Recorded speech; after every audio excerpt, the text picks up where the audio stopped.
The Seafarer, translated by Burton Raphael. This tale is true, and mine. It tells how the sea took me, swept me back and forth in sorrow and fear and pain, showed me suffering in 100 ships, in 1,000 ports, and in me, it tells of smashing surf when I sweated in the cold of an anxious watch. Perched in the bow as it dashed under cliffs, my feet were cast in icy bands bound with frost.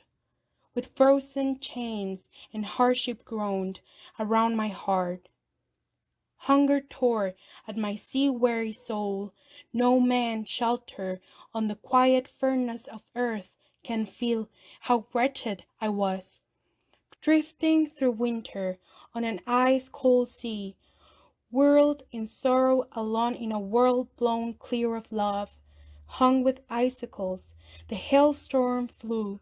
The only sound was the roaring sea, the freezing waves, the song of the swan, my surf of pleasure, the cry of the sea fowl, the death noise of birds instead of laughter, the mewing of gulls instead of mead. Storms beat on the rocky cliffs and were echoed by icy feather turns and the eagle screams.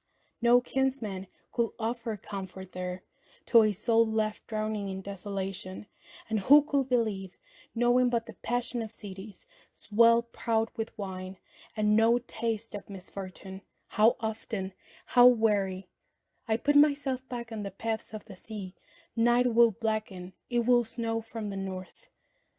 Frost bound the earth, and hail will fall the coldest seats, and how my heart will begin to beat, knowing once more the salt waves tossing and the towering sea. The time for journeys will come, and my soul call me eagerly out. Send me over the horizon, seeking foreigners' homes. But there isn't a man on earth so proud, so born to greatness, so bold with his youth, grown so brave or so graced by God, that he feels no fear as the sails unfurl. Wondering what fate has willed and will do, no harps ring in his heart, no rewards, no passion for women, no worldly pleasures, nothing, only the ocean's head. But longing wraps itself around him, orchards blossom, the towns bloom, fields grow lovely as the world springs fresh. And all this admonish that willing mind leaping to journeys, always set in thoughts traveling on a quickening tide. So summer's sentinel, the cuckoo, sings in the murmuring voice, and our hearts mourn, as he urges.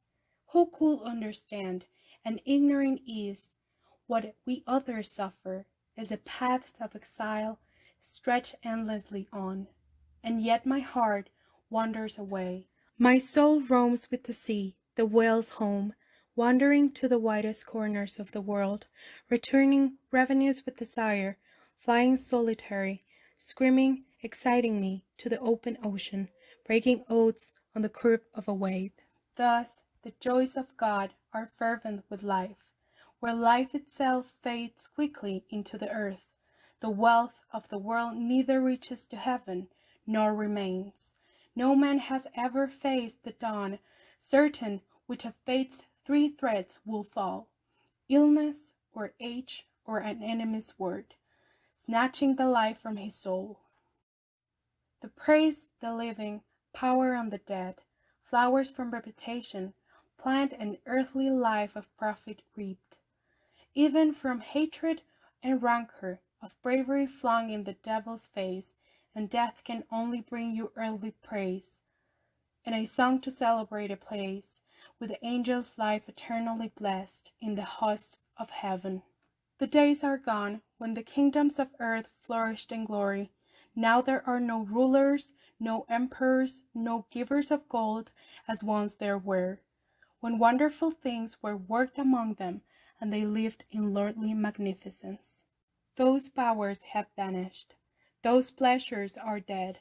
The weakest survives, and the world continues, kept spinning by toil. All glory is tarnished. The world's honor ages and shrinks, bent like the men who molded.